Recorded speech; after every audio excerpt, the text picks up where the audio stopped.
မင်္ဂလာပါကျွန်တော်ရဲ့နေဆိုင်ကျူတော်နေဗီဒီယိုပြင်လည်ကြိုဆိုလိုက်ပါတယ်ဒီဗီဒီယိုလေးကတော့ကျွန်တော်တို့အတန်ဖိုင်တစ်ခုဖြစ်စေကျွန်တော်တို့ဗီဒီယိုဖိုင်ဖြစ်စေအဲ့ဒီကအတန်တွေကိုကျွန်တော်တို့ဒီ Google တော့မှာပေါ့နော် auto typing ရိုက်လို့ရအောင်ပေါ့နော်ကျွန်တော်ဘယ်လိုမျိုးလုပ်ရမလဲဆိုတော့လုပ်ပြပေးမယ့်ဗီဒီယိုပဲဖြစ်ပါတယ်ပုံမှန်ကတော့ကျွန်တော် Google တော့မှာ file typing လုပ်လို့ရပါတယ် file typing ကိုနှိပ်ပြီးတာနဲ့ကျွန်တော်တို့နိုင်ငံအသီးသီးကိုရွေးပြီးတော့ကျွန်တော်တို့ပြောထည့်လို့ရတယ်ပေါ့နော်ကိုရိုက်နေစမလို့တော့ဘူး file typing နဲ့သွားတာဒီတစ်ခါကတော့ကျွန်တော် audio ကနေဖြစ်ကျွန်တော်တို့ရဲ့ video file တစ်ခုကနေပြီးတော့ဖြစ်ဒီ video နားထောင်ပြီးတော့ပြန်မရိုက်ချင်ဘူးဆိုရင်ကျွန်တော်တို့က Google တော့မှာသွားပြီးတော့ file typing ကိုကျွန်တော်ဒီ video clip ကိုဖွင့်ပြီးတော့ auto typing ရိုက်လို့ရအောင်ကျွန်တော်ဘယ်လိုမျိုးလုပ်မလဲဆိုတော့လုပ်ပြပေးမှဖြစ်ပါတယ်ဟုတ်ကဲ့ဒါဆိုရင်ကျွန်တော်တို့ကြည့်ကြရအောင်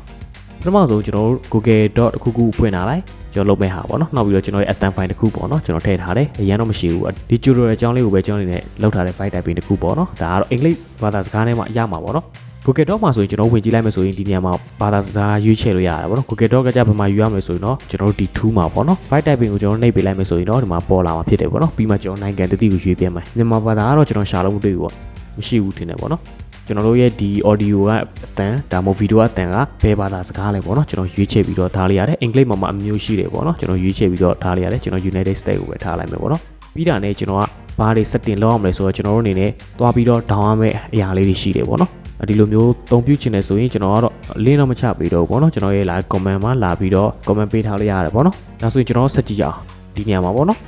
ဒီ quick အတန် file မှာသွားမယ် right click နှိပ်မယ်ပြီးရတယ်ကျွန်တော်တို့ sound ဆိုတဲ့နေရာကိုသွားမယ်ပေါ့နော်ဒီထဲမှာဆိုရင်ကျွန်တော်တို့ playback ဆိုတဲ့နေရာမှာဝင်မယ်ကျွန်တော်ဒီနေရာမှာပါထည့်ရမယ်ဆိုရင်တော့ဒီမှာပေါ့နော် high fee cable input ထည့်ရမယ်အဲ့ဒီတစ်ခုကိုကျွန်တော်တို့က default လုပ်ပေးရမယ်ပေါ့နော်ဒါကိုကျွန်တော် default လုပ်ထားတယ်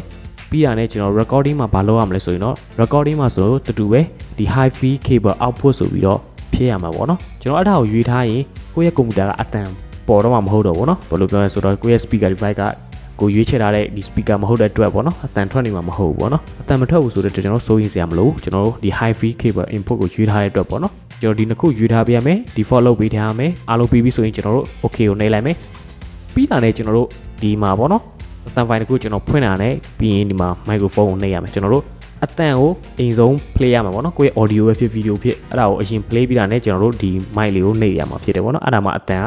တန်းဝင်သွားမှာဖြစ်ပါတယ်အတန်ဖမ်းပြီးဆိုတာနဲ့ကျွန်တော်တို့လွတ်ထားလိုက်ရတယ်ပေါ့နော်ဘာမှနှိပ်စမလို့နှိပ် file typing ကပြုတ်သွားလိမ့်မယ်ပေါ့နော်အဲ့ကြောင့်ကျွန်တော်တို့လွတ်ထားလိုက်တော့ပေါ့နော်ပြီးတဲ့အထိကျွန်တော်နှိပ်ကြည့်ရအောင်ပေါ့နော်အရင်ဆုံးကျွန်တော်ဒီမှာ play မယ် Hello, welcome to Nation Tutorials. This video, I will show you how to make auto typing from audio clip or video clip. Before starting the tutorial, please subscribe my channel for more videos. Let's start.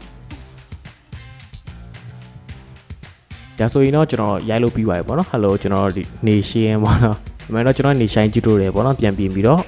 ပြောင်းလို့ရတယ်ပေါ့နော်အဲ့ဒီမှာကျွန်တော်ပြန်ပြင်ပြီးတော့ပြောင်းပေါ့နော် file typing ဖြစ်တဲ့အတွက်ကျွန်တော်တို့စကားလုံးတွေကတော့လွဲချော်တာမျိုးတွေရှိနိုင်တယ်အဲ့ဒါကြောင့်ကျွန်တော်တို့ဘာသာတစ်ခုကိုကျွန်တော်တို့ man ကအောင်ပြောရမှာပေါ့နော်ကိုယ့်ရဲ့ video တစ်ခုပဲဖြစ် audio တစ်ခုခုပဲဖြစ်ပေါ့နော်နားထောင်နေတဲ့ type ပြန်မလုပ်ချင်ဘူးဆိုရင် Google Doc မှာကျွန်တော်တို့က file typing ကို auto ဘယ်လိုမျိုးလုပ်ရမလဲဆိုတော့လုပ်ပြပေးတာပဲဖြစ်ပါတယ်ပေါ့နော်ဟုတ်ကဲ့ဒါဆိုရင်ဒီ video လေးကိုကြိုက်နေတတ်မယ်လို့မျှော်လင့်ပါတယ်ပေါ့နော်ကိုယ့်ရဲ့ဒီ video ကကိုယ့်လောက်ပို့ပြီးတော့မြန်ဆန်မယ်လို့လည်းကျွန်တော်အနေနဲ့မျှော်လင့်ပါတယ်ပေါ့နော်ဒီသင်ခန်းစာ video လေးကတော့ဒီလောက်ပါပဲအားလုံးလည်းကြိုက်နေတတ်မယ်လို့ကျွန်တော်အနေနဲ့မျှော်လင့်ပါတယ်နောက်ထပ် tutorial တစ်တွေလည်းကျွန်တော်အနေနဲ့ဆက်လုပ်သွားမှာဖြစ်တဲ့အတွက်ပေါ့နော်ကျွန်တော်နေဆိုင် tutorial လေးကို subscribe ထားပေးဖို့တောင်းဆိုချင်ပါတယ်ကျေးဇူးတင်ပါတယ်